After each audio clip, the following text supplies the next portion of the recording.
Welcome everyone to volume 26 of Hunter x Hunter. Last volume, absolutely insane. We got so many amazing reveals. Togashi truly subverting my wildest expectations on what I can expect from this series. Absolutely insane. And we're going to continue that insanity with our volume 26 reaction. And already we have a banger volume cover. Gon and Kite and Neff and Meruem. Absolutely incredible. Such great work with Togashi. So let us dive right into this. Here we are. Oh, all right. We are on chapter 271, Separation. We have Killua kind of sensing something, whether it be Welfin, Ilkago, or what is happening over with Gon. We have Meruem basically taking Zeno and Netero like, hey, let's go fight outside away from Komugi. So here we are. Let's go in. Take me. I am fully aware that you are trying to accomplish your goals with minimal human casualties. You created this chaos to separate me from my royal guards, did you not? I care not. Take me away. And then, your wish is my command. Zeno charging up. We see the swirling of this powerful aura. Dragon's head. Fires off Dragon's head. He's something, all right. They both realized that the king instantly knew that this move posed no threat to him. Zeno did not infuse his Nen with even the slightest mischief.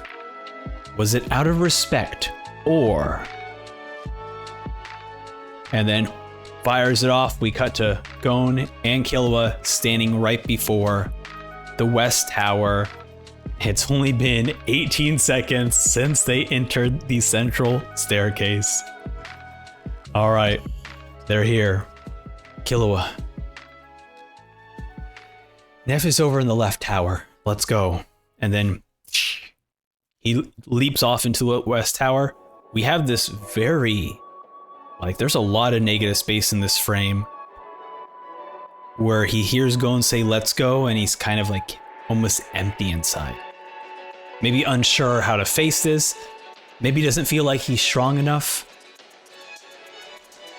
Killua suppressed the urge to ask, which is it? He knew if Gon answered, it would mean his choice would be set. If I ask, there's no stopping.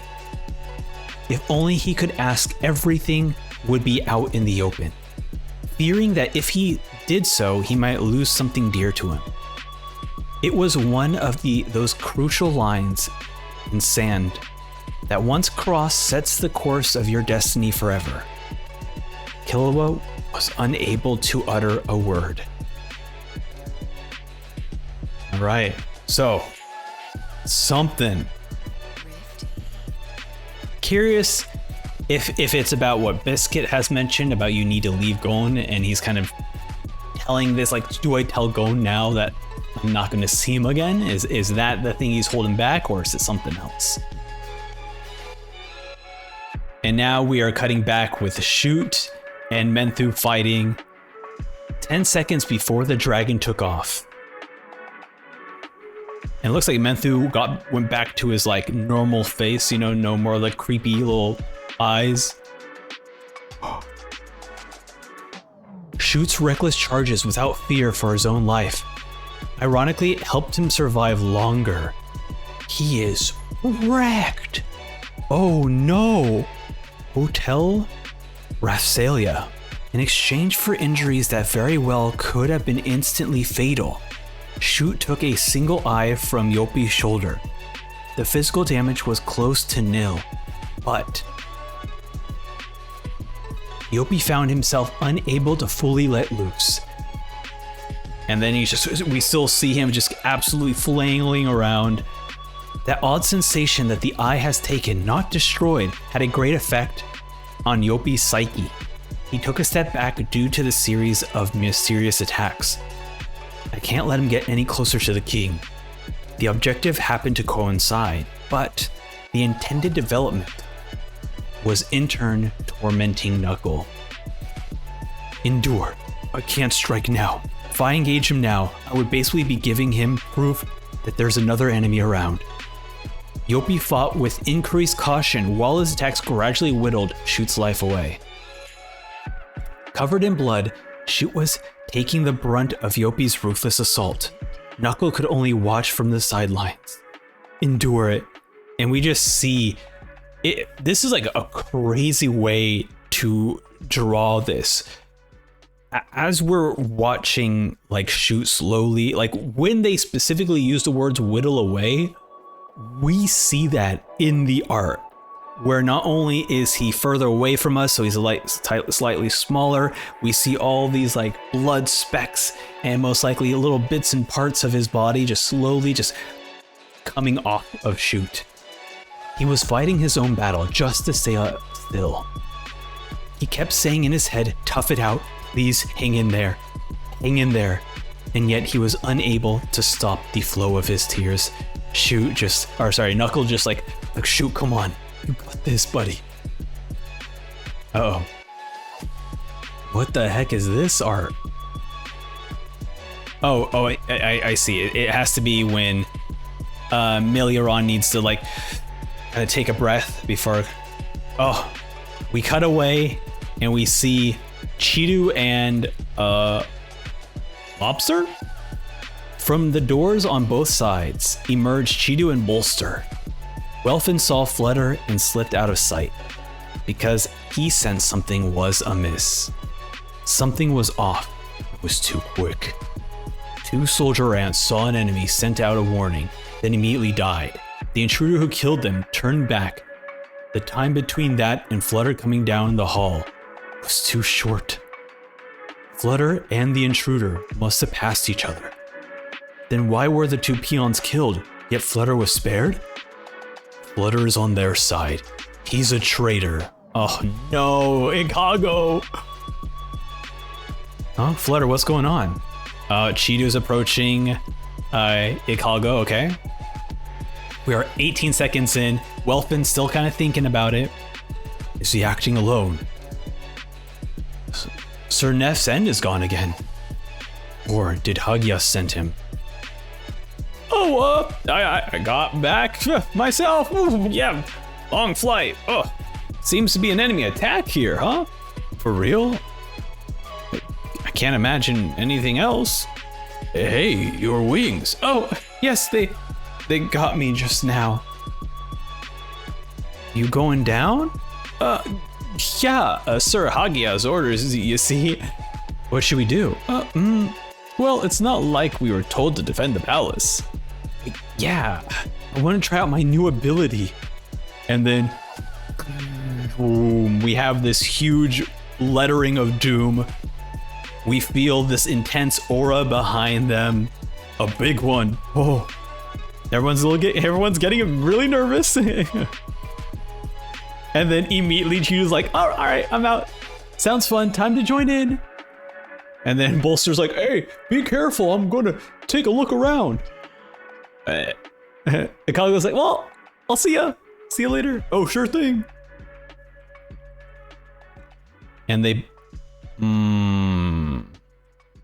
Welfin and Bolster were both like, Sir Hagia. Sir. Interesting. All right. Oh, dude. Oh, man. It's stressful because, like, I mean, Ikago can fight, but I don't know if you're going to be able to fight against two additional Chimera. All right. We are back, chapter 272. We definitely did not just have to re-record this first page right now. Okay, Knuckle is feeling really bad right now because he is watching Shoot just get absolutely destroyed, and Knuckle is trying his best to not step in because he does not want Menthu to know that there are more enemies that he has to fight. What the? No way, it's only been 10 seconds. How much longer do I have to endure this? It feels like I'm suffocating inside an Iron Maiden. It's taking all my willpower not to run. You've got to be kidding me, right? This can't be real. All right, so we are a few seconds before Gon gets to the West Tower. We are at 13 seconds right now. Okay.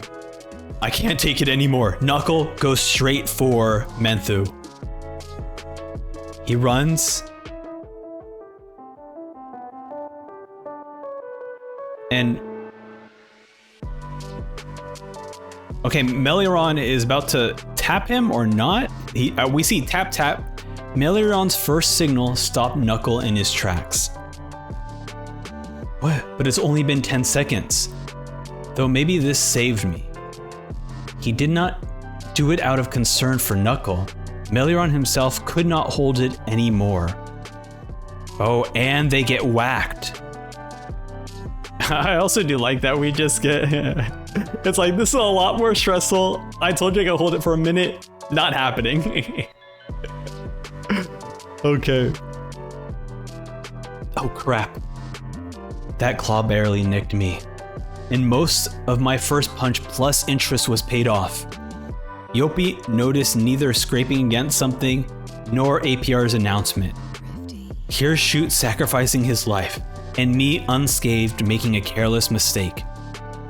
Nor Knuckles yell, "Calm down, idiot. Don't make it worse." And he's sprinting away from Menthu to give Meliron some air. Far enough away to not get caught, but close enough to easily go back in. Shoot's got his attention. He'll notice APR, but it shouldn't matter. So you can breathe now, Meliron. And then he's like, God's accomplice terminate.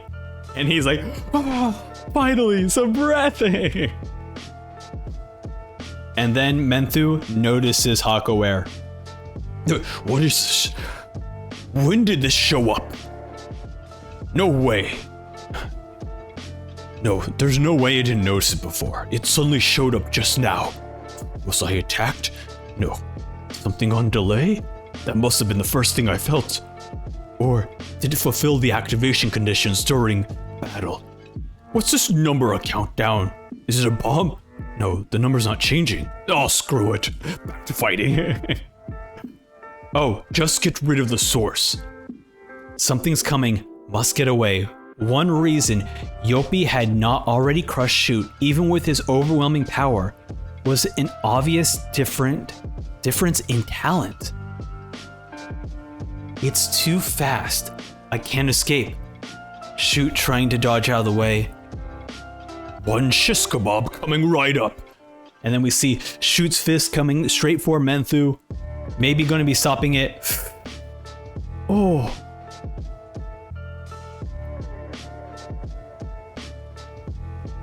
Wait, what? Oh my god. To dodge out of the way. Shoot slams his fists into himself to push him back. And then we just see the absolute just destruction of all these like needles just coming right out of Menthu's back. Oh my god. Hit himself to propel himself backwards. Oh well. The feeling that he could win at any time bolstered Yoppie, who wasn't the strategic type to begin with. And then Shoot's like, that was close. Yoppie was on the whole correct. This was indeed a battle he would win eventually. If there was any reason in his thinking, it was his failure to realize that Shoot was fine with that. I can still fight. I can go on. I can still fly. Yet slowly but surely, Shoot was approaching his limits. And we have this incredibly powerful full-page spread of Shoot not giving up, but we see just how badly he is destroyed. His body falling apart, but he is still fighting. And then, immediately, we have Knuckles screaming out, "Yoppie, a bastard! I'm over here!" And Menthu turns around and sees Knuckle right behind him. And then Melioron gets off. The conclusion Knuckle came to once he had calmed down was that he showed himself. And Melioron, still in disguise, hiding behind a wall, revealed to the enemy, there's another one of us. Fine with me. Hell yes, dude. And just the look, the look he's got ready. Oh my god. That would distract Yopi and save Shu. Come here, you punk! I see. This is yours. The arrow points to Hakaware. Knuckle was on the whole correct. If there was an error in his thinking. And then cut away to Shu, and there we go. End of chapter 272.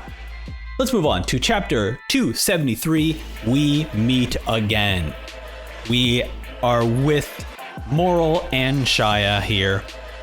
Was the act of confining me the right choice? I wouldn't mind finding out. And we still have Shia still in tears from the torment he has given himself for being so obsessed with not Melioron. Spoilers, he's Melioron's friend. No, Meruem.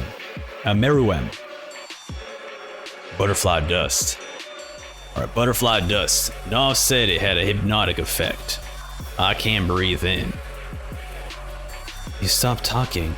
The right choice for a decent warrior.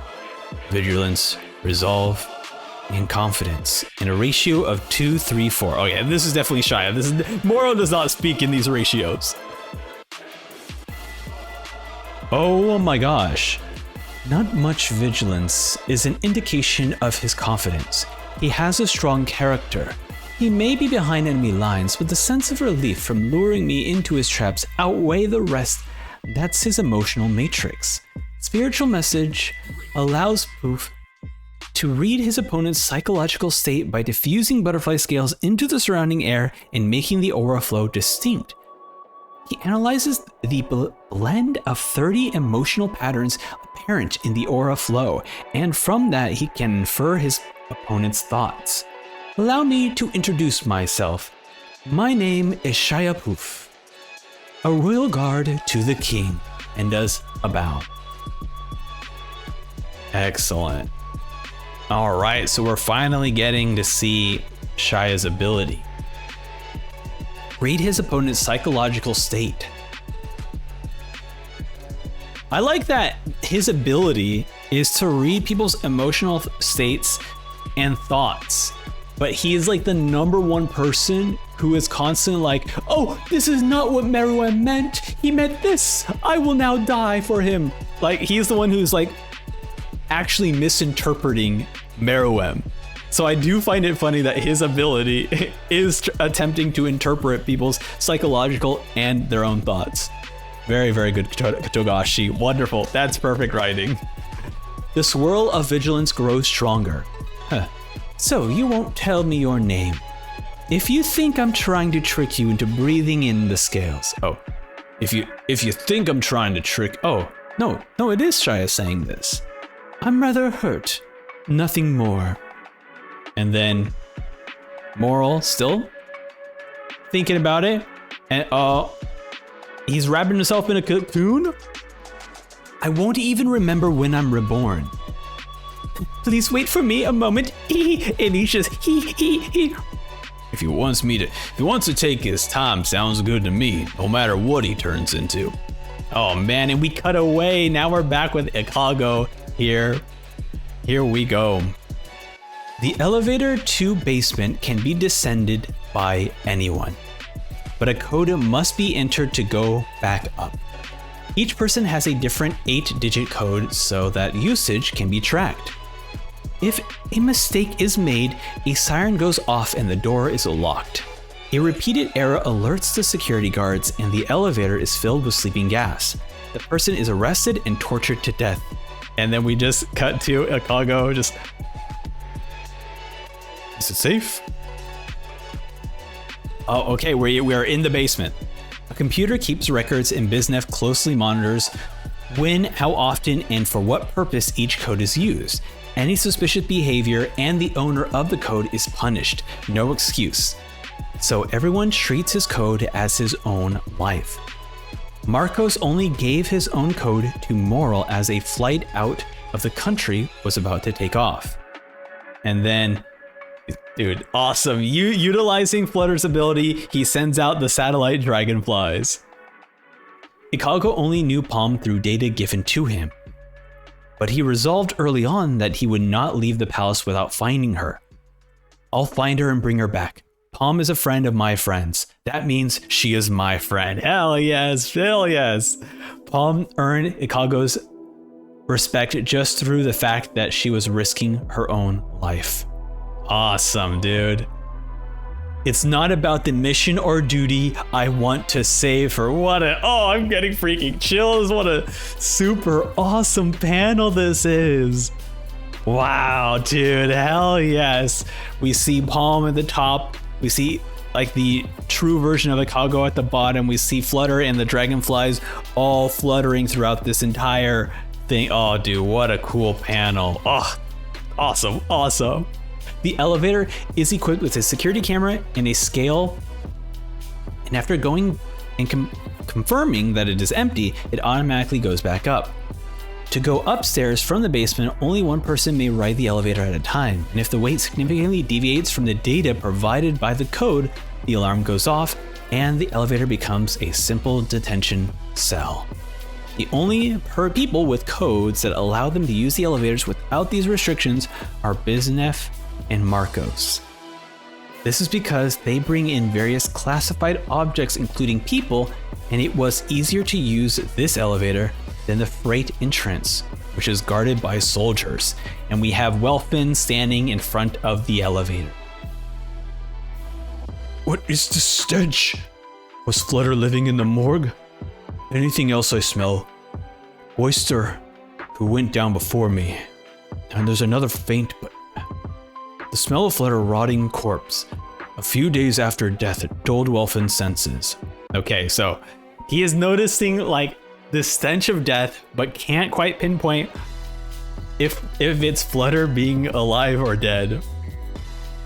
If Boyster went downstairs after him, did he notice Flutter and said Hagia too?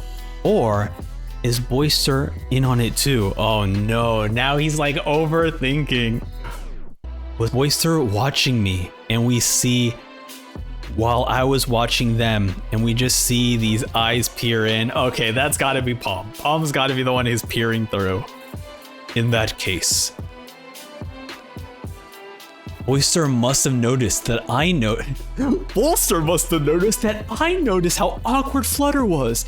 Then the reason why he went down first is he's waiting to ambush me. And he's like he's overthinking, he's getting super nervous. He's like, I don't want to press the elevator down. And yeah, look how stressed he is right now. This is my chance. Flutter fishy for sure. I could set him up as a perpetrator of the bomb threat, solidifying my value to Biznef. Biznef, where is Biznef? Uh-oh, if he died in this attack, the whole thing is ruined. I have to find Biznef first. And then he runs out to go find him. All right, he does not choose to follow Ikalgo. And now we cut to the West Tower. Gon and Killua have made it on. Oh no. They're up here with Zeno. Grandpa, my job here is done. I know nothing besides the mission. He changed. You make the call inside. The call? Yep, whether to kill whether to kill Neff or not, okay? Or actually, whether to even kill Meruem at this point. He held back everything else he wanted to say, and Zeno disappeared into the darkness. Gon and Killua. Oh, dude, what an awesome panel. As they are slowly approaching, they see Neff's ability fixing Komugi. And then we see the fixing is occurring, Gon getting frustrated. And look at this. Oh my god. the scratchy lines, the going like powering up, his aura flaring, just a darkened face in front of him. Do you remember? Neff looks at him. My name is Gon Freesk and I've came to see you to restore Kite. Like I'm gonna force you to restore Kite, or I'm gonna kill you to take Kite back. Wait a minute. What? Hold on a second. That was a what? I love that Welfin was just kind of fighting with himself. Of just he could have stopped Ikalgo, but because he was overthinking that like everyone else was after him, that he no longer could get through. Also, Shia going through some metamorphosis. So Moral's gonna have to deal with some sort of new version of him, which is it's very funny because, like, you know, the caterpillar goes into the cocoon, become the butterfly, but he's already a butterfly. So are we gonna go backwards? Is he going to be a caterpillar now? Are we fighting a caterpillar? We are here. We are back for chapter. I don't know why I keep saying we're back. We're just gonna chapter 274, solution. Gon right in front of Neff. Neff was oblivious to any of Gon's words. In his head, every brain cell was working fiercely towards finding a solution to the crisis and carrying out the king's orders. Cannot compute without the king. Oh, dude, awesome. Wow. What a awesome panel. We see it from Neff's perspective, and Neff cannot comprehend any of the words that Gon is screaming out to him. All Neff sees is that there is someone trying to kill Komugi. Or at least that's what Neff thinks. And so Neff is getting into the defensive position. Killua kind of also figures this a little bit. That's odd. Killua, observing from a step back, noticed the abnormality. Why, with the enemy right in front of him, isn't he preparing for battle? Okay, so Neff is getting ready to protect, but not getting ready to attack Gon. So he's not like thinking that Gon's going to attack Komugi yet. So Killua continues to start to think through this. He's like, he doesn't even have any aura around him. He might as well be naked. He's completely defenseless. Does he think he can beat us anyway, even without aura? No, that's not possible. Gon has a totally different kind of aura than before. Not even Neff would stand a chance in his mortal frame. Then what? Is it the distance?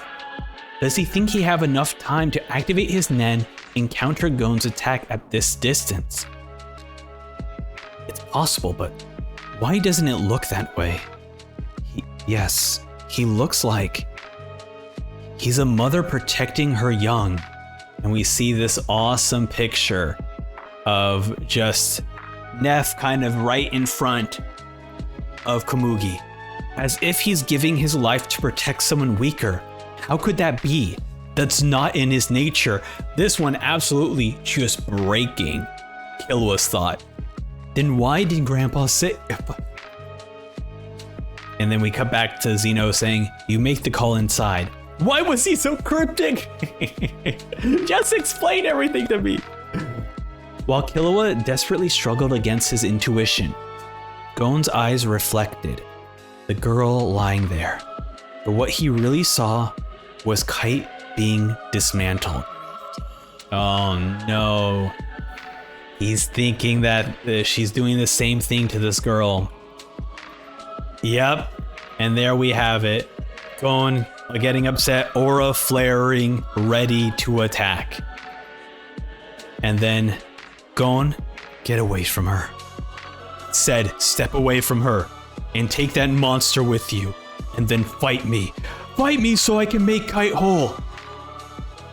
And then Gon, as he's screaming at Neff, looks down we see, I think this is Neff's hand, like landing on the ground. Whoa.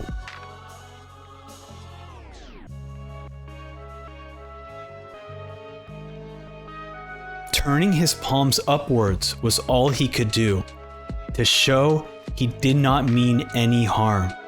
Killua knew this. Neff says, "Please wait a while." This infuriates Gon.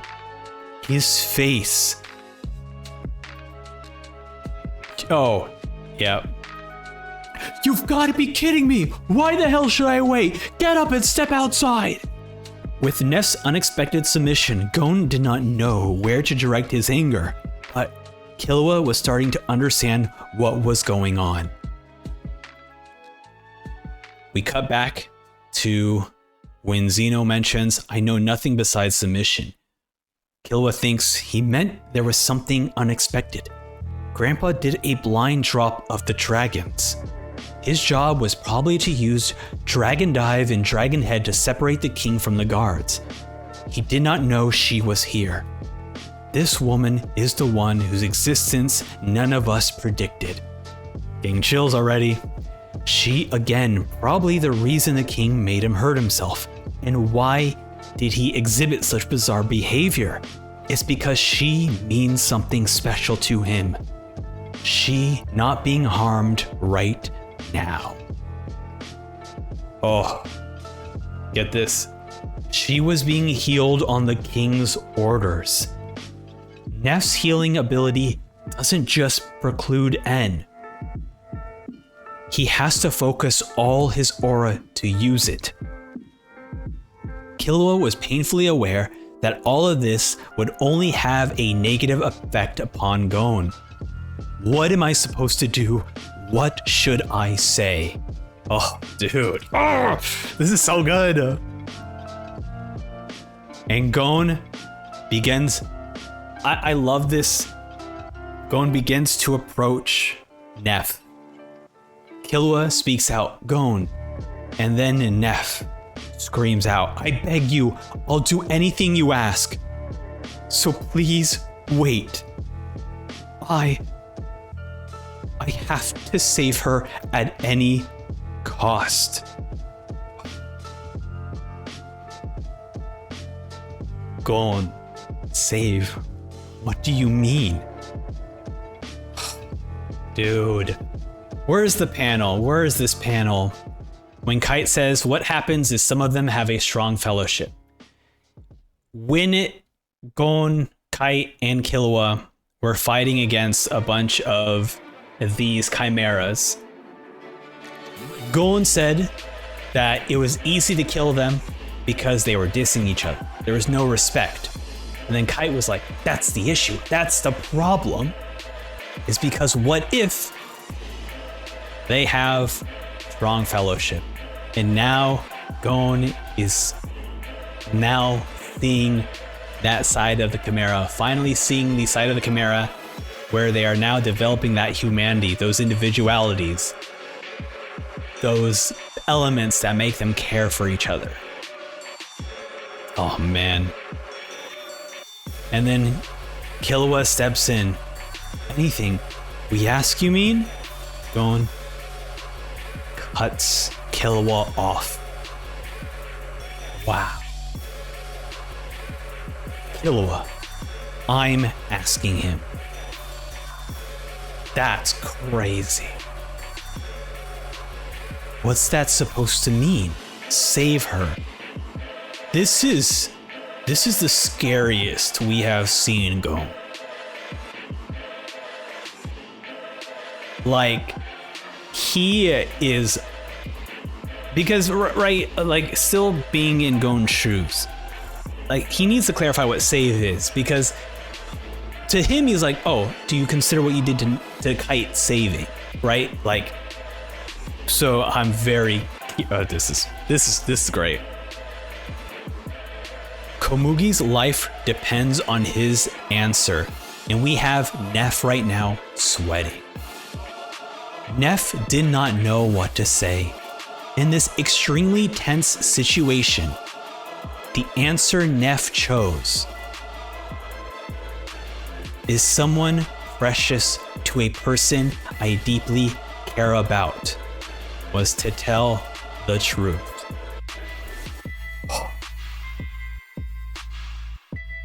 The king became who he is because of her. If she ceases to exist, he won't be himself anymore. She means that much. All I want is for her to live. It's so wonderful because these characters mirror our own characters in our own struggles. This is Killua. This is our Killua. Neff is doing these things for Meruem just like Killua does these things for Gon. And I think Gon is now beginning to recognize that. After I heal her, I'll do whatever you want me to do. So please wait. Gon, kinda still not buying it. You want me to save her life? Is that it? You of all people want to help someone. Oh, huh. And Gon? The inner conflict was too much to bear.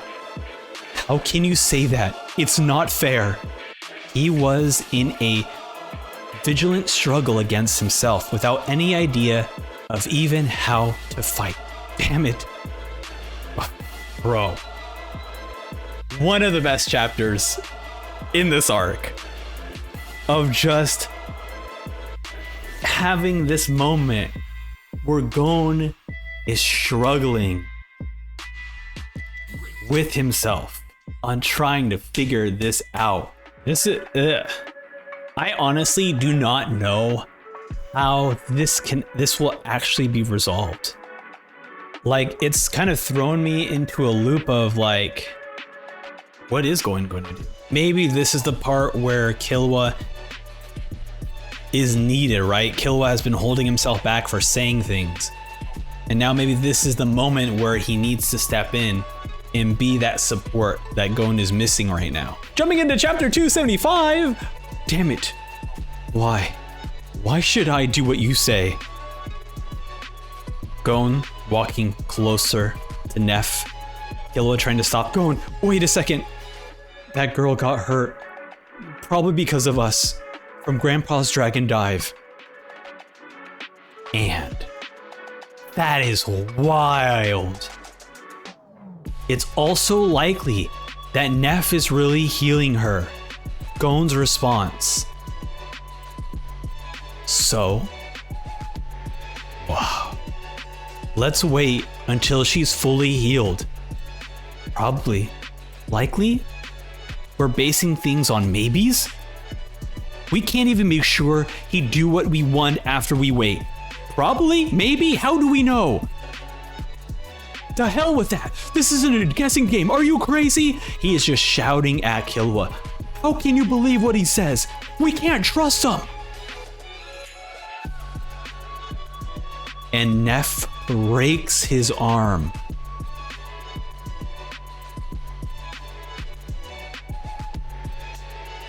Wow. If you so desire, I'll break my right arm as well. Bro. If that's not enough, I'll offer both my legs. If you think I won't keep my promise after I heal her, you can mangle my body as long as it doesn't hinder the treatment. I beg you, let me do this. Please let me save her. And Gon is just... Bro, I love the facial expression that Togashi is giving both Neff of having this very innocent, this very more human-like face, especially since like when we compare that to the first panels that we see of Neff, very demonic, very evil, to now having this very innocent looking face, and then Gon just being absolutely devastated, stressed, unable to figure it out. And I love this so much. Oh my god.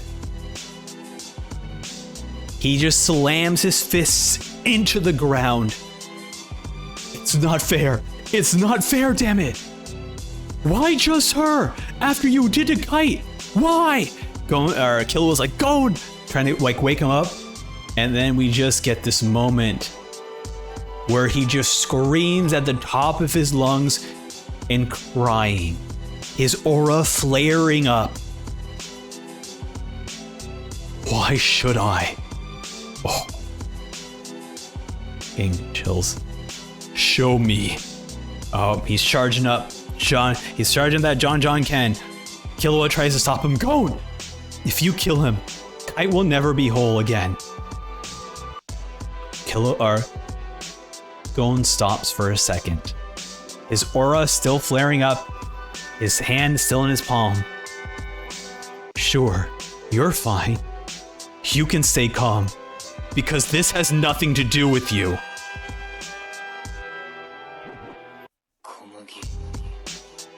Oh.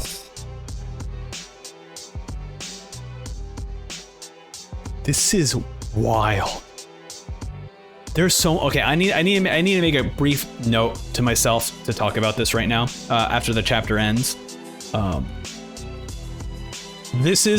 I love the writing for Gon. And it's very specific. I love this writing for Gon, and I want to talk about it after this chapter, and definitely for the review.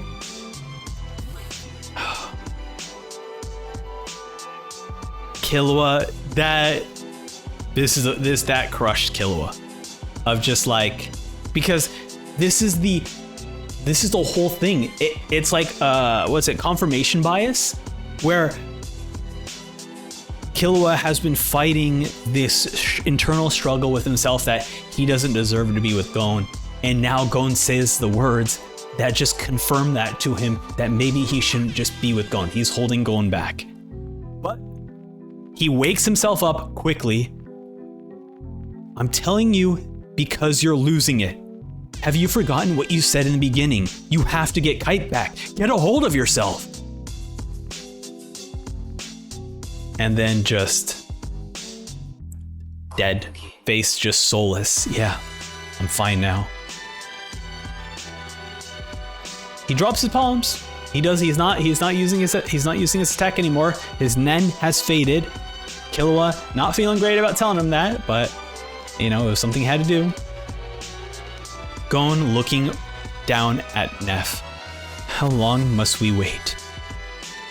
It will take 3 to 4 hours to heal her body completely. No, I can't wait.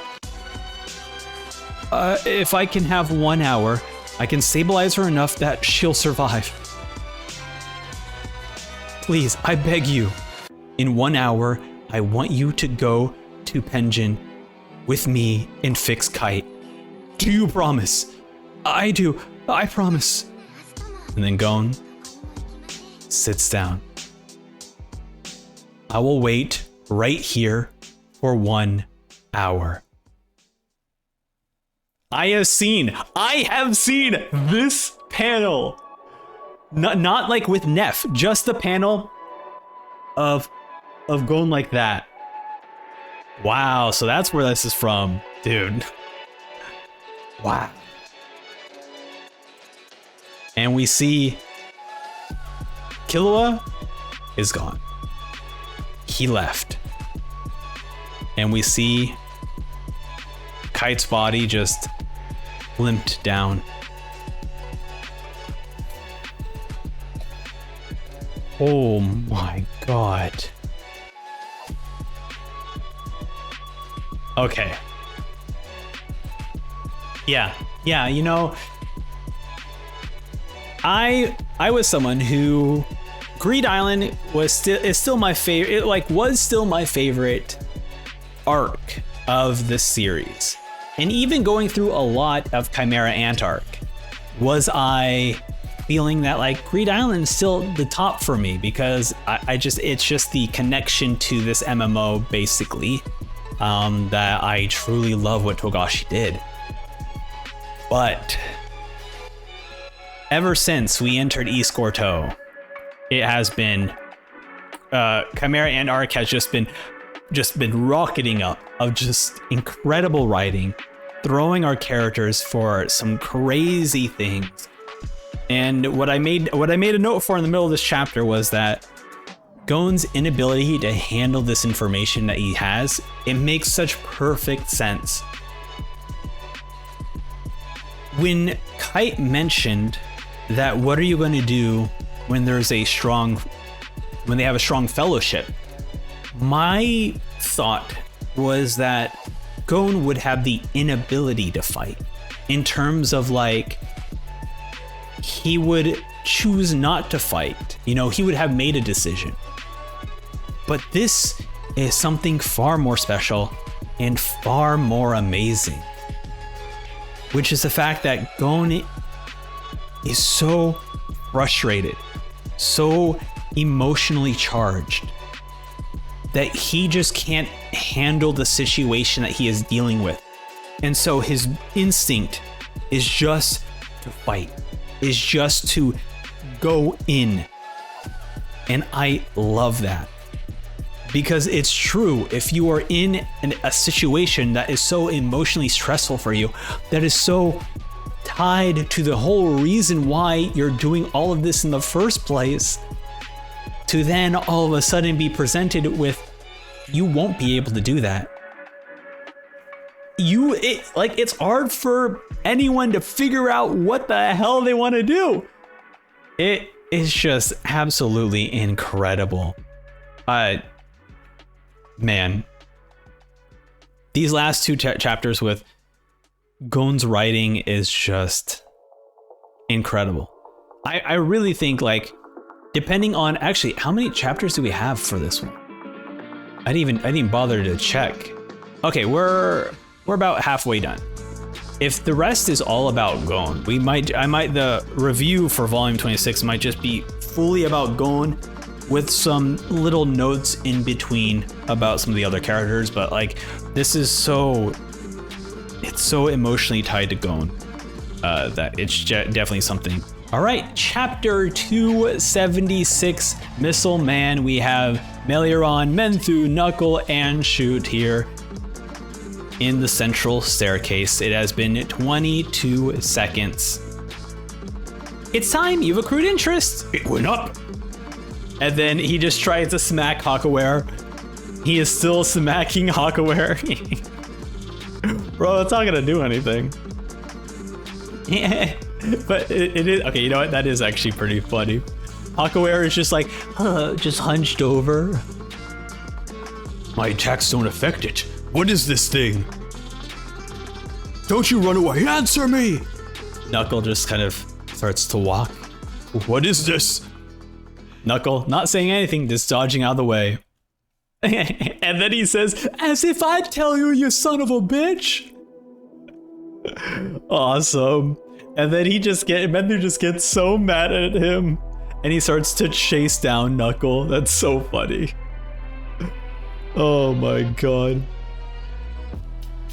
Knuckle's gonna fight him by himself. I can't possibly reach through that deadly onslaught. In that case, not too fast, not too slow. Walk so I consume the minimum amount of oxygen. And then we just have Melioron just doing the weirdest walk. Just holding his breath, doing his best. Shoot kind of wobbles, falls to the floor. Can't pass out. Hotel Rothschild will stay active as long as I'm unconscious. Any minor wound will surely not be in vain. I can't keep going. And we see Melioron's hand going over to Kite. Kite, or Melioron crying. I can't do it. I can't say it to him. Shoot is already giving his all. I can't tell him to keep fighting.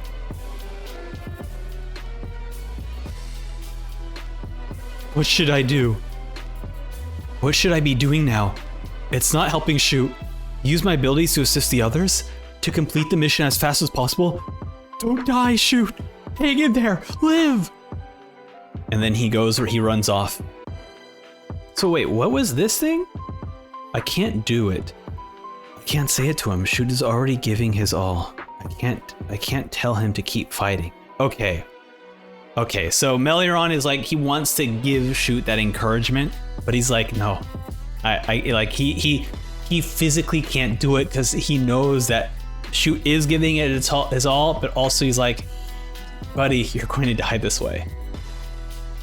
All right, so he runs after him. He sees that no one's in the room. No one's here. Don't panic, look around. I can still pass as an ant even if I'm spotted. Some of them might not buy my excuse. Deactivate perfect plan. Breathe out. Okay, activate. I like it. He's running around. Moral smoke jail. That means Moral and Poof are facing off one-on-one in the throne room. That leaves Gon and Killua. But where are they? Which way did they? He looks. He sees Welfin. And he's like, Welfin! Oh no! Oh no. Oh no. I can't hold my breath any longer. Do I run for it? But which way? What if he goes the same way? Can I wait for him to pass? Can I hold it? This one's trouble. Out of all of us, he's the biggest skeptic. Once he suspects you, he'll never trust you again. I can't hold it anymore. I'm about to blow. And then Welfin runs off. Breathe out fast and hard, and immediately take a breath in. Deactivate perfect plan, and then breathe in, activate, and Welfin. For a second, I swear I felt someone there. An enemy. What the heck is this? Welfin's ability strongly reflects his own personality. Egg on your face, missile man. It was suspicious and sly. Egg on your face, missile man? That's what you came up with? Where's the moral quote? They're all complete morons. Haha, egg on your face. Oh my god. You're hiding behind the wall. Surrender and come out before I count to 3. 3, 2, 1. Fires the missiles. They go around. Not there. Did I imagine it? Meliaron was already gone by the time Welfin sensed his presence. Welfin's missile man has 3 steps. Choose a target. 1, choose a target. 2, the bullet is loaded with a question or an order. And 3, if the target lies or defies the order, the attack began. What the? That is such a bad ability. I mean, it's cool, but it's bad. An unscented deodorant. You can't fool my nose. Someone was here, I know it. I only felt it briefly because he was that good. If Meliaron had stayed, the attack would have played out whether Welfin could sense him or not, but it misfired because the criteria were not met. Once activated, Missile Man follows its target until it hits its mark.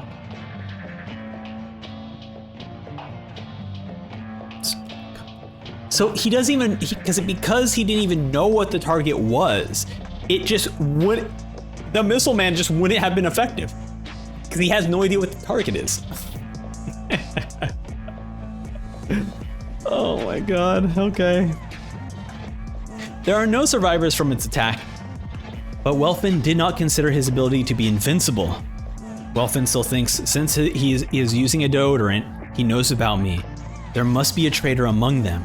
Is there another one besides Flutter? Probably. And if it must be someone I know, that's why he used deodorant. He doesn't want to fight. Who is it? Can he kill me at any time? Am I even on the right side? Whoa, that's a crazy word. Welfin was even suspicious of his own ability. He only thought of Missile Man as a negotiating tool.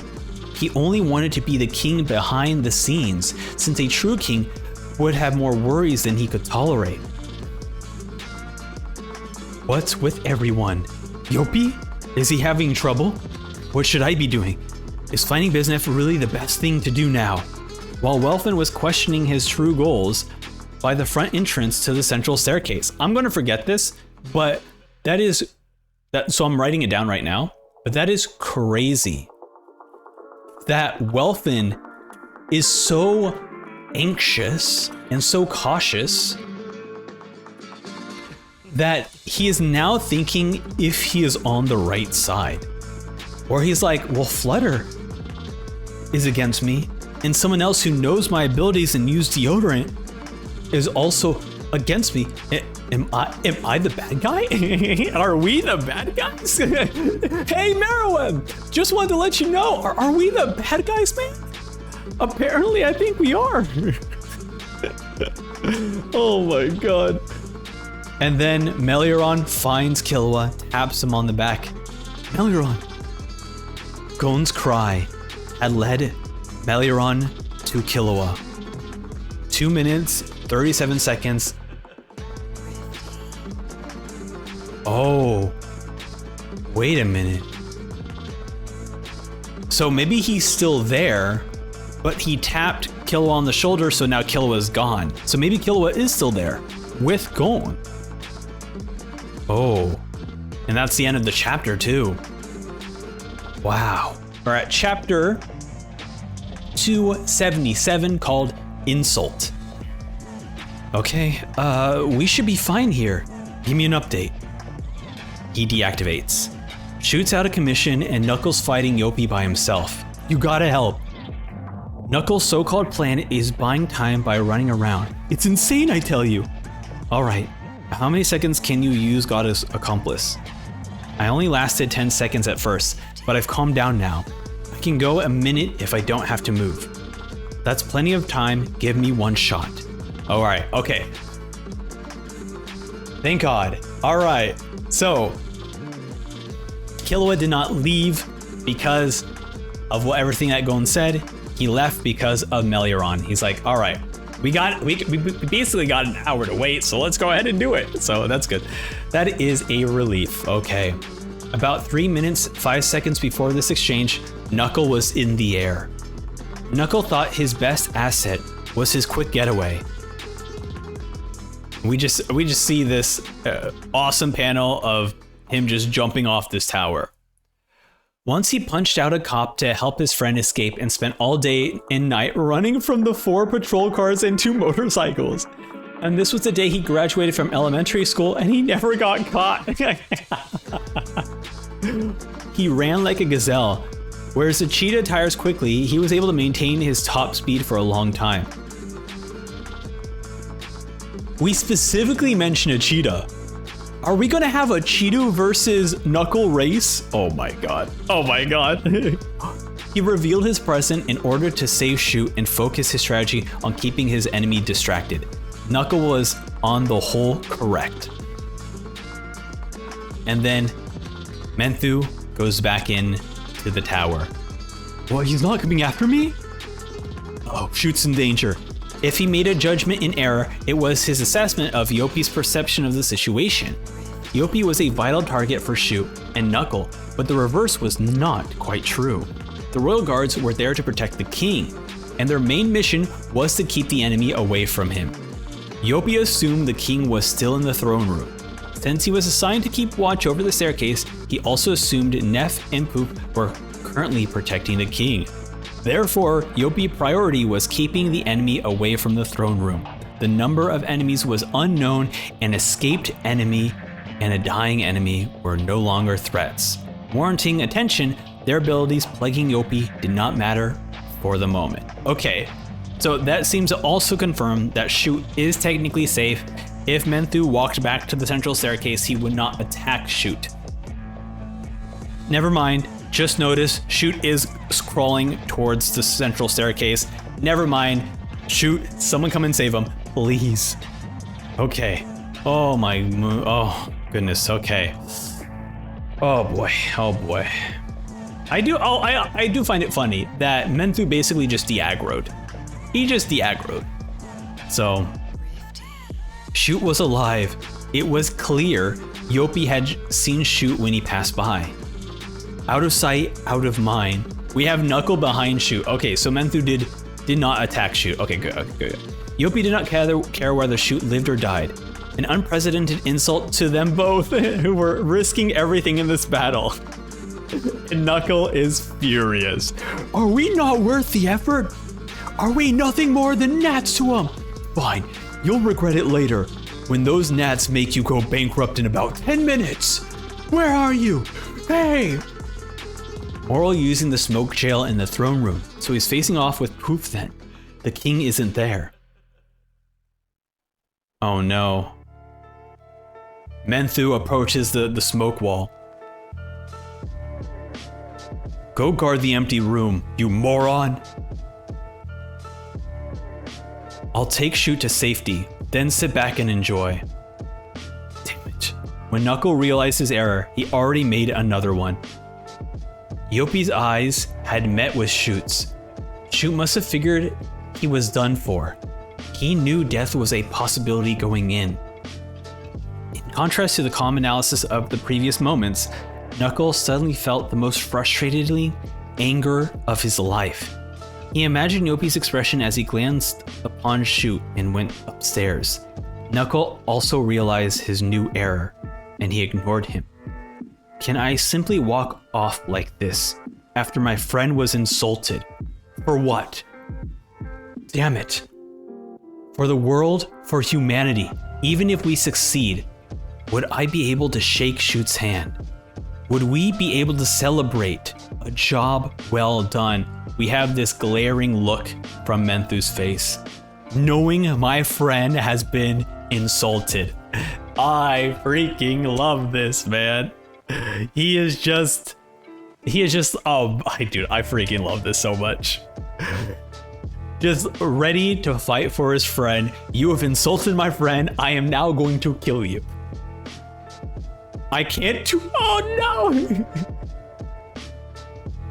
Why? Knuckle, don't just drop Shoot. I can't do it. Unreal. Oh no, he's on the that was his last HP by dropping him. You know, oh, sorry. While I'm at it, sorry, but you gotta stay here for a bit longer. I haven't faced that bastard head on yet and pounded his face in. I promise I'll lay one in for you too. I know I should be trying to stop Knuckle. Are you crazy? Just buy time, that's what I should say. Please, Knuckle, that bastard, he looked at me like I was dirt. That son of a bitch, get him for me. Hell yes, dude, hell yes. Hell yeah, oh my god, dude, these are such awesome panels. Leave it to me. I'm sorry, Moral, we're a couple of idiots. Some things are more important than the world. A new era, the significance of ideals. Oh, dude, I love it. Oh, man. My attacks don't affect this smoke either. Sire. Neff, Shia, hey, you in there? Where are you? Is that Yopi? Did those two get killed? I hope the old man is doing well. Why doesn't Poof answer? And we just still see this like cocoon around Shia. How can he stay in a cocoon for so long? You'd think he'd be rushing to things to his king's side. Did we miscalculate? Something about these guards. Don't second guess, focus on your mission. Is the plan going in the right direction? Suspicion, anxiety, impatience. Despite the swirling negative emotions, the ratio of his conviction remains unchanged. The emotional profile, an admirable warrior. Oh, so Shia is like peeking in through a little hole in the cocoon, just still reading his psychological like body. But that will inhibit your decision making. And then Menthu, being the dumb monster he is, starts to whack the smoke wall. Why can't I feel Neff's end? Did they all vanish? Was I left behind? What the heck is happening? It's time, you've accrued interest. Oh, shut up. You've accrued interest. I'm trying to contemplate. The black fuzz on my shoulder won't go away. This thing keeps on counting up. Gotta find the king, or I should have killed the guy downstairs to get rid of the fuzz. Find the king first. Oh, what the hell? Why am I so irritated? And then, yo, how's it going? Time to kick your ass, buddy. And then Knuckle disappears. What is with everyone?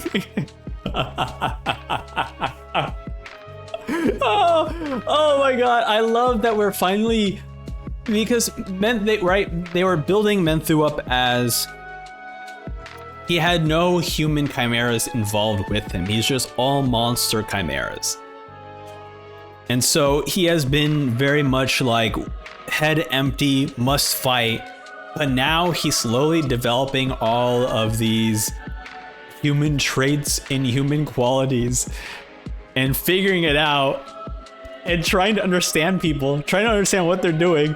And now he sees the guy who he sees as running away from him and escaping, then shows up again, and he's like, what the hell is up with these guys? What is going on? And we're only 2 minutes in. Oh my god, that's, you know, I love chapters like these, because these are the chapters where like you had the Gon stuff, which was very serious, not fun, but very good and interesting, right? And then these ones where it's like, yes, Shoot is on the verge of death, but it's humorous. We even have a moment where Knuckle is like, how dare you insult my friend, and just drops Shoot to the ground. Moments where Menthu is getting so frustrated.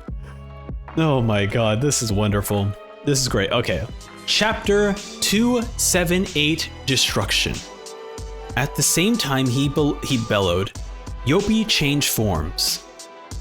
That was enough of a metamorphosis to get Knuckle to instantly turn to flee, even though he had been ready to accept the worst. This was the embodiment of pure evil.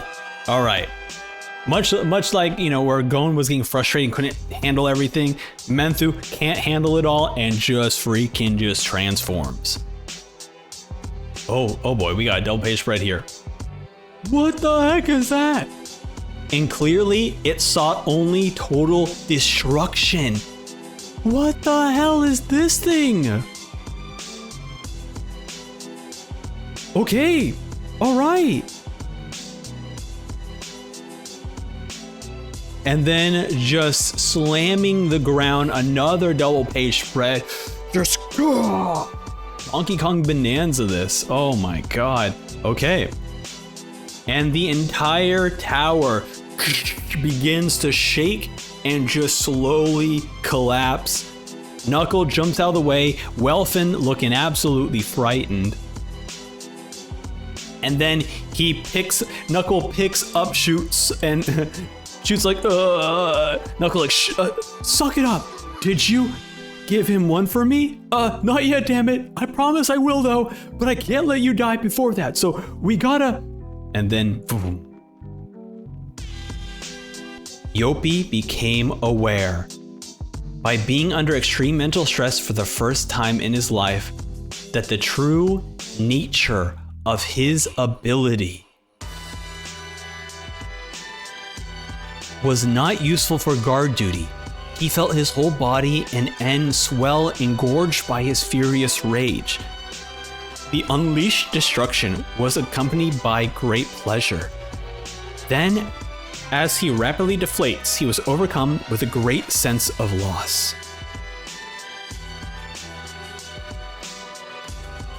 Dude, yeah, this like huge monstrosity is crazy.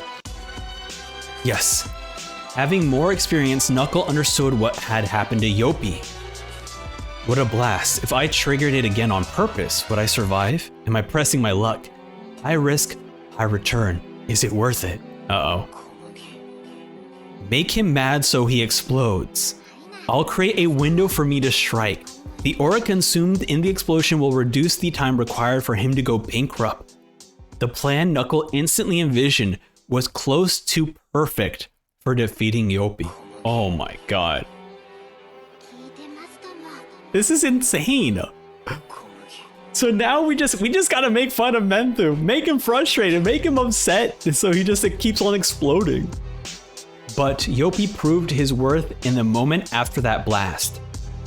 Between the lingering pleasure and the numbing despair, Yopi was striving to figure out how to utilize this self-indulgent ability to better benefit the king. He must detach himself from his ego to serve his master. Oh no. The instincts of an ant and his natural nature as a magical beast function calmly even after the discovery of his explosive emotions. The best way to serve the king is to control the fury without being consumed by emotion. This will lead directly to eliminating these pests. Yopi was now armed with both passion and presence of mind. The risk for Knuckle were high. Oh no. So now, now when Shoot was like, he looked at me like, dirt, buddy, not anymore. He's going to just kill anyone who's even in his way. Just eliminate everyone. We cut back to Xeno.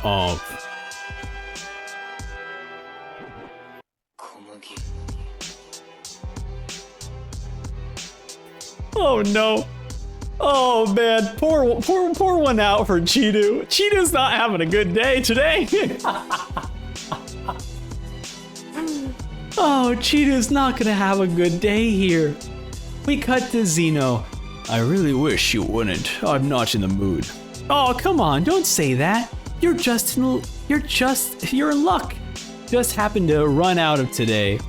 Be my guinea pig for my new ability. Okay. I'm predicting that this literal next panel is going to be Cheetu body disappear. Maybe like half their body is gone or something, right? No, okay, not yet. Xeno sighs. You don't look half that upset. I'd rather fight someone else. Sunglass, Huge Pipe, he's one of your friends, right? Then go look for him. I found him already, but it's no use. He's locked up inside a smoke screen. I can't get them through at all. I wanted to get a better view, so I climbed up to the roof and spotted you. Then I'm just a warm-up before your real target. Ding, ding, ding. I'm tired. Hear me out. For the first time since I took over the family business, I may have accidentally killed an innocent by my ability is amazing. Don't let it knock your socks off. Well, it will anyway. Sheesh. How self-centered can you be? I suppose I can't ask you to let me pass. Ding, ding, ding. Behind you. You should be careful. Oh, that's such an old trick. I ain't falling for that one. One of your friends taught me never to take your eyes off the enemy during a...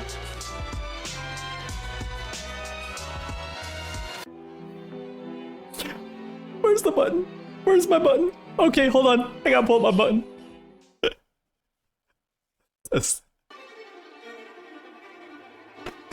Oh my god. This is the best end for Cheetu. This is the best end for Cheetu.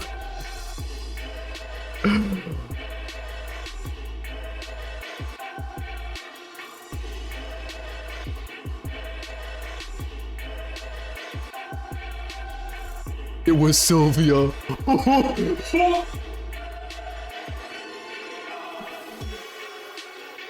It was Sylvia. I thought it was just going to be a lightning strike. No, Sylvia jumped down. Should I let him live? Don't care.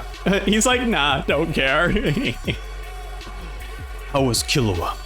Oh, he grew up. I think he took out Illumi's needle. I see. Oh yeah, I had a weird experience. It felt like time was condensed. See, I should take your stories with a grain of salt.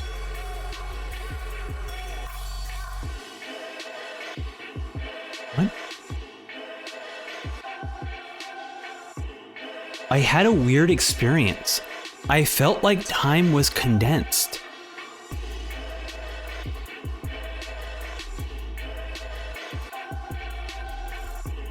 What is happening here? No, sorry, that's 3 minutes. I read that as 3 hours. I was like, but hold on a second. I think they're serious. I don't think it. I think is it Meruem? Does Meruem have some sort of time like compression situation? That's the end of the chapter. Oh my god. Okay. All right. Okay. So, all right, here we are with chapter 279, Escape. Moral Smoke Jail protected the third floor of the Central's tower, so it was not destroyed, but it was blown to the left of its location. It was precariously balanced, only just maintaining its structural integrity.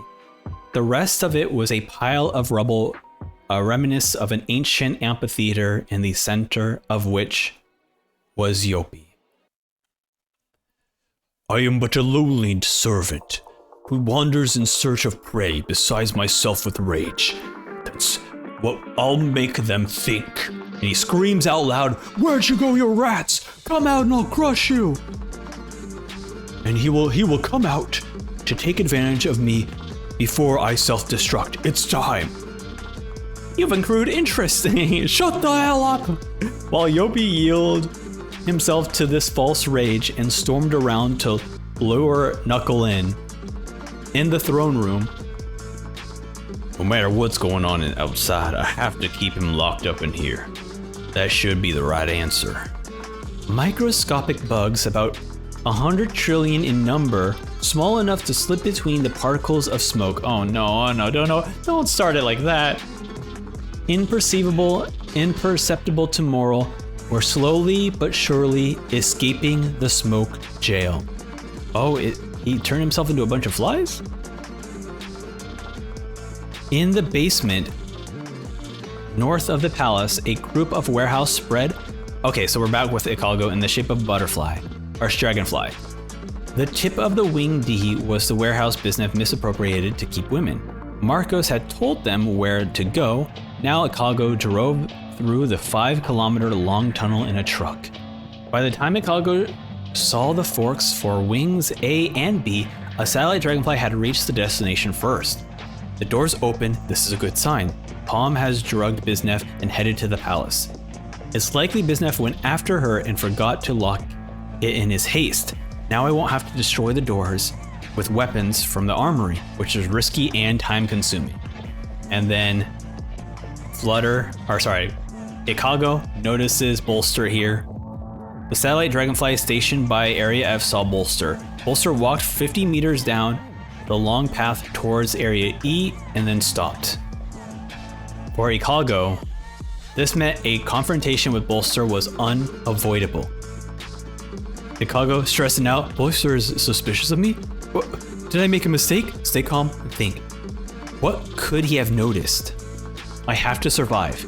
Did I say something wrong in our exchange to make him suspect me? Was anything awkward in my disguise? I suppose the excuse that Hagia ordered me to go to the basement did sound unnatural. But he didn't question me right away because it wasn't conclusive. It only caused a faint shadow of a doubt. Bolster came down to confirm if his doubts were correct. Will I be able to talk my way out of this, or was it serious enough mistake that he only needs my confirmation? I can't be optimistic. I should assume the worst. I should anticipate an attack depending on his response or attention. And then Ikalgo's like, is anyone there? I have been sent by the director, or I'll end up dead. I've come on orders from Director Bisnef, Sinkerbell, Palm's alias. I need you to come with me at once. There are never any messengers to Bisnef's warehouse. It was code to Palm that he was an ally. If you were here, why didn't you answer? Is anyone with you? I don't know about the others. Dr. Bisnef forbid us from venturing out and having contact with anyone else. She thought this was Bisnef's test of her loyalty. The other 4 felt the same. A messenger did not make sense since there was a direct phone line Bisnef used to contact them. They interpreted this visit of a strange creature as a test of their ability to remain unaffected by bizarre circumstances and follow protocol. They refused to talk to Ikalgo. Man, I mean, yeah, they would. It totally makes sense why they felt that way. But this was fine with him. They had better chances of survival if they stayed put. Here, Chicago had neither the time nor the energy to spare worrying about protecting the others. All right, there it is, new writing. The note secretly written with aura can only be read with Gyo. Biznev might have found any notes left on paper or a machine. I'm going to the palace. If there is no contact by the time of the attack, assume I am dead. Oh no. Chicago knew this would be a possibility, but he still felt like he had lost a part of himself. Now, 5 minutes after they had stormed the palace, Palm's role had ended. If Palm is dead or in equivalent circumstances, they use the Firefly Butter Dragonflies and your telepathy to provide backup to the ants. Pretending you're giving status reports to your superior, but inform Meliaron instead. A mixture of truth and lies will confuse the enemy. It's crucial to the mission. Okay. So, because of the time limit, because of Palm's message, now Chicago is like, all right, I wasn't able to save Palm. We're going to go to plan B, which is now to help out the Chimera, help out, and give everyone else information on what's going on. Chicago says to himself, this would depend on the assumption that Meliaron and I haven't been discovered as double agents yet. Then, since Boyster is starting to be suspicious of me, Chicago, while trying to focus on his mission, I have to take him out at all costs. New part of him hadn't given up on Palm's rescue at all costs. Yes. Okay, cool. So Chicago is still like, I ain't giving up on Palm. And then just Chicago driving the little truck towards Boyster. Hey, you finished the job for Hagia? Yes, pretty much. Hagia, huh? Yeah. Doesn't he get mad when we call him that?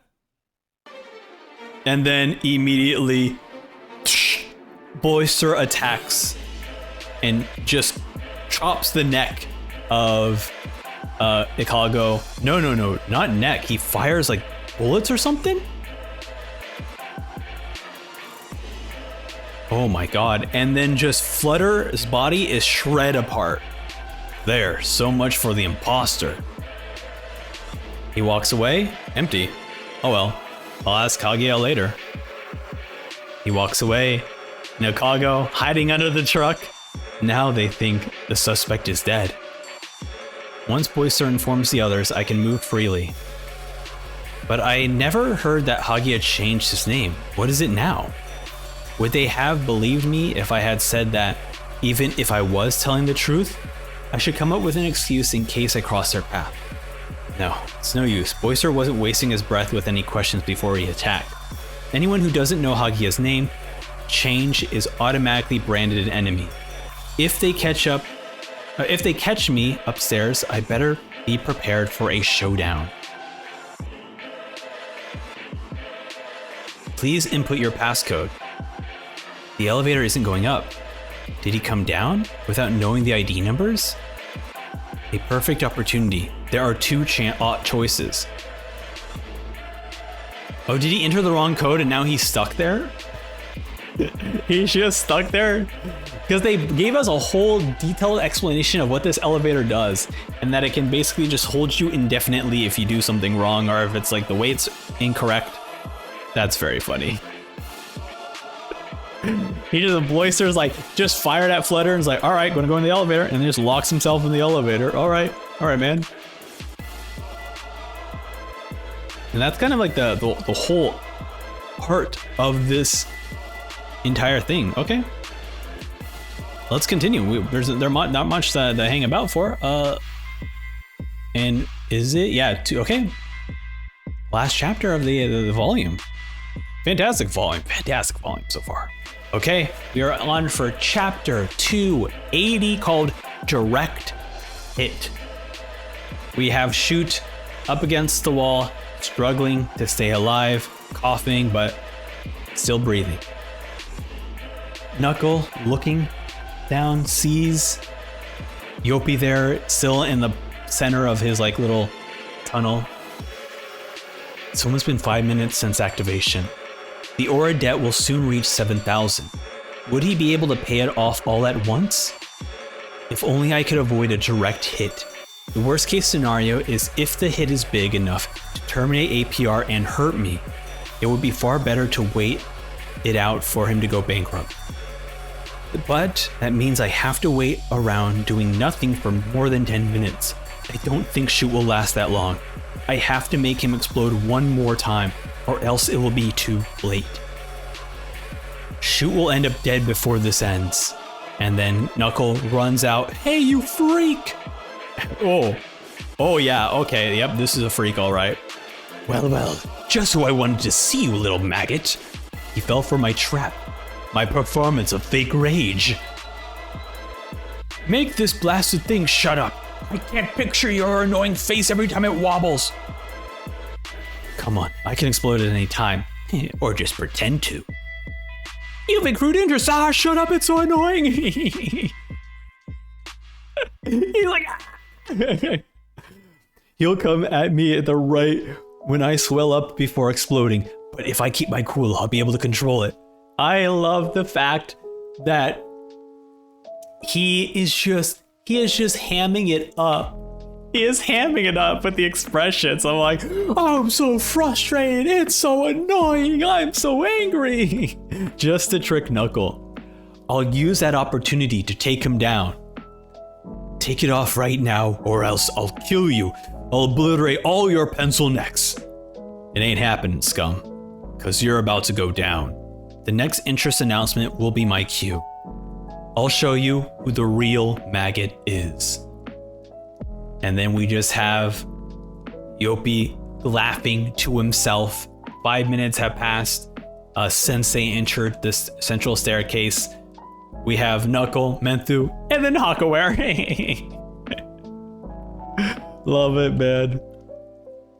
And then his explosion is like bubbling up. We start seeing all the different faces.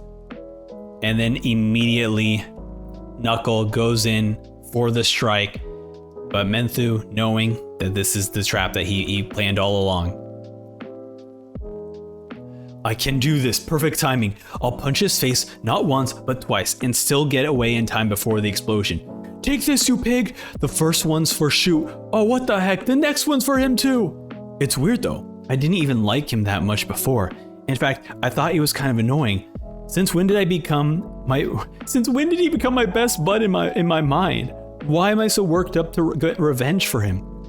Actually, he's not even dead yet, but going through life or death crises together is a big factor. Risking your lives together automatically makes you your pals. But then this bastard goes and insults him. How dare he ignore someone who puts his life on the line in battle? It's just like the way he treats like stray dogs, where he just quickly grows an attachment to someone. Hasn't he ever heard of the Warrior's Code, you damn ant? Alright, I'm getting real pissed. 3 punches, including one for me. Hey, wait, isn't this the quickest thinking I've ever done in my life? I'm still in the middle of my punch, and I've thought over 150 words so far. Hey, isn't this that thing they say where time feels like it's going slower? Right before you die? And then he notices he stops swelling without the explosion, and then Menthu has just his fist swelled up, ready to punch. He smiles. He got me. He got me. He kept his head the whole time. I can't stop. Sorry, Shoot. I failed. He goes in for the punch. This will be more than the interest. I'm done for.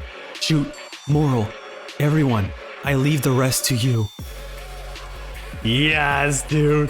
Thunderbolt! And then from the sky, Killua saves the day! We have Killua in the air with Meliaron, shocking Menthu, stopping him before he is able to strike Knuckle. Oh my god. And then Knuckle goes in for the smack. Bam! End of the volume. Freaking yes, dude. Oh, Awesome. I kind of figured that Killua would show up to fight Menthu, but I was not expecting him to be the one. Like, I was expecting Knuckle to get hit, maybe not die, but to get hit. Oh, dude, what a good chapter. What a good end to the volume, where it's just like that satisfaction of the character landing the punch. Freaking awesome. I absolutely loved this volume. Particularly, dude, I loved all the stuff with Gon being able to develop a hit, like basically him unable to just deal with the emotions he's feeling, because he's never felt all this frustration and rage before, and trying to, like, the Neff is his worst nightmare, his enemy, and yet his enemy, his worst nightmare, the thing he thinks is inhuman, is right now trying to save someone for someone else. It's just absolutely beautiful. We have the moments with Sylvia showing up just for 1-2 panels, just absolutely destroying Cheeto. I got a new ability. Absolutely wonderful. Ikalgo still fighting the good fight, trying to find Palm, even if Palm is like, hey man, if the attack's already happening, I'm probably dead. And Ikalgo is like, nah man, I'm going to save you. Absolutely incredible. The thing is, we don't know is what is happening with Shia. Shia has enveloped himself into a cocoon, and now like little bugs are coming out of the smoke wall. To me, I'm assuming that it's like each of the bugs represent Shia, and so Shia is just getting himself out of the smoke wall, and he's gonna go find Meruem. Man, dude, freaking incredible. What a good chapter, or what a good volume, I mean. This was fantastic. So far, what I think the volume review is going to be about is just more about the people I deeply care about, right? All these characters are transforming and doing things that they never expected, or getting stronger for people they care about. Even Knuckle was like mentioning, he was like, when did Shoot become my best friend? I always thought he was annoying, you know? But these moments of crises, these moments of life and death situations, the fact that Menthu insulted him, it develops that bond that, you know, that Knuckle was mentioning. So I really, really love the way Togashi God, he is just so good at his craft. I really love this. And the fact that Killua here showing up, saving the day, was making sure that Knuckle is not going to end yet. I also love that 2 characters in this chapter mention time moving slowly. First, it was Knuckle saying that, why does it feel like time is moving slower? I'm hearing all these thoughts, right? The other one was Zeno. And why does Zeno feel that way? Is it that he felt the destruction of Sylvia? Even though Sylvia wasn't aiming for him, he felt that the power that Sylvia had? Or if there's something else going weird with the time stuff, but very weird that 2 characters mention time stuff. Let's actually write that down. I'll make a note of that in my review. I don't think I have anything interesting to say about it, but I think it's good to know that 2 characters mention time moving slowly. So we'll see. Either way, hey, thank you all so much for taking time to watch me react to Hunter x Hunter Volume 24. The reason why I'm able to stream this all live for free and be able to show you, and also, hey, if you check out the Patreon, that's also all free. It's all because of these people right here. Thank you to these wonderful people here. They're the ones who are helping support me financially, and that means that I get to make more free content for all of you. So thank you all so much for doing the Patreon support stuff. We are doing some more Hunter x Hunter every week, and we're currently live over on twitch.tv/posttimeskipsam. If you want to check out more live streams of Hunter x Hunter, you know, so instead of waiting once a week for a Hunter x Hunter stream, you can just watch it here for free early. So definitely check that out. Either way, thank you all for watching, and hey, I'll see you all later. Thank you. Goodbye now. Bye-bye.